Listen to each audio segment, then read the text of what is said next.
Sherina, nagkaot ng... Where we are? Sunod na nakakarating. Sunod Hong Kong na.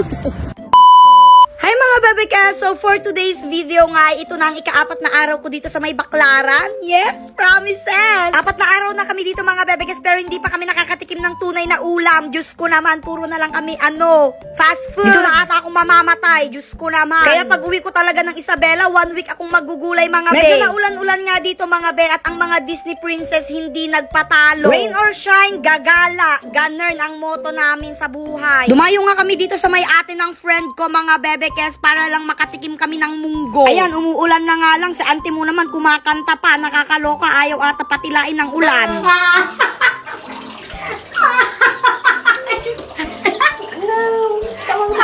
Hindi mo nagkakot. Ano ba yung nag-shower na ko? Ayaw mo na!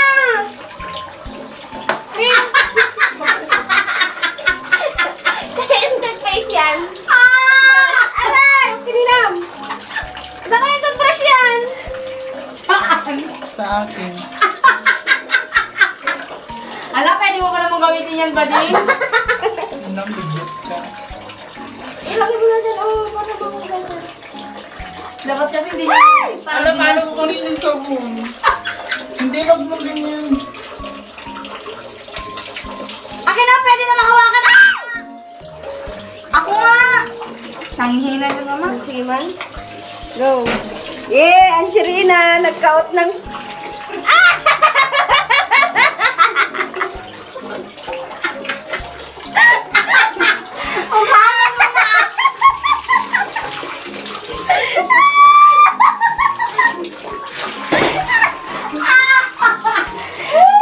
Kung mapapansin nyo nga mga bebekes ay hindi talaga organized itong vlog na to. Pero gusto ko nga kasing ipakita sa inyo itong mga random clips na to mga bebekes, at ganito ang naging buhay ko sa Maynila ng 1 week. Diyos ko, nakakaloka. Marami nga akong nababasa na comment sa my previous vlog ko mga bebekes na parang nag-field trip lang daw ako. Ganun, nakakaloka kayo ha, binubuli nyo na naman ako. Pero no joke, kasi parang nag-field trip talaga kaming tatlo. Eh hindi kasi namin to naranasan nung mga college kami mga bebekes, kaya ngayong may time na kami at may trabaho na ang bawat isa sa amin, ay ginaw na namin ang buhay. So for OA naman ng mga person. De bale, at kapag nakaluwag-luwag kaming tatlo, baka hindi na Maynila nga abutin namin mga bebekes, Hong Kong na. Kung dati nga ang problema namin ay kung anong uulamin namin sa gabi sa boarding, ngayon naman ang problema namin kung saan na kami kakain mga bebekes. O, di ba? Ang syala ng transition. Nagtatalo-talo nga kami dito mga bebekes kung anong kakainan namin, at yung isa natatired na sa kakalakad. Ang arte, Diyos ko naman. Parang hindi naglalakad nung college, wala nga kaming pan-tricycle. Pero wag kayong mag-alala mga bebekes, naglakad lang naman kami ng 2 kilometro bago kami makakain. Diyos ko, nakakaloka kayong kasama. Kinaumagahan nga ay talaga namang lalarga na naman ang mga Disney princess. Nakakaloka talaga. May pera pa ba kayo mga be? Kung saan-saan na lang talaga kami nakakarating mga te. Gumising nga kami kanina at imbis na magpahinga ay mas pinili naming mapagod. Nakaka-stress talaga. Where we are? Sunod na nakakarating. Sunod Hong Kong na. Hindi ko talaga kinakaya at nandito na kami sa Sky Ranch.